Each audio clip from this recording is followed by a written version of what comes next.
వాళ్ళు డబ్బులు ఇవ్వకోకుండా ఎగవేస్తున్నారు. పెద్ద సమస్య అది. ఆ సమస్యని మేము ముఖ్యమంత్రి గారి దగ్గర కూడా తీసుకుని పెట్టాము. మేము అడుగుతున్నది ఏమంటే, మామూలు పోలీస్ స్టేషన్లు ఇది సివిల్ కేసులు మేము తీసుకోమంటున్నారు.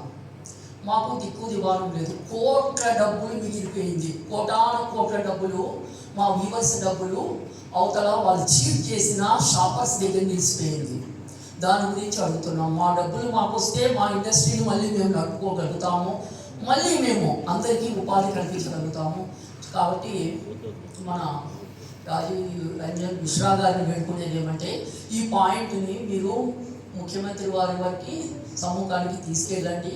ఈ ఇండస్ట్రీ కొన్ని లక్షల మందికి పరోక్షంగా ప్రత్యక్షంగా ఎంప్లాయ్మెంట్ కల్పిస్తూ ఉంది. మీరు ఏ ఎంప్లాయ్మెంట్ గురించి తాపత్రయపడుతున్నారో ఆ ఎంప్లాయ్మెంట్లో ఆల్రెడీ కొన్ని లక్షల మంది ఉన్నారు. వాళ్ళు ఇంకొకసారి వాళ్ళ ఉపాధి పోగొట్టుకోకుండా మళ్ళీ నిలదొక్కునేదానికి, ఆ కుటుంబాలు మళ్ళీ బాగుపడి బతికేదానికి అవకాశం కల్పించాలి అని నేను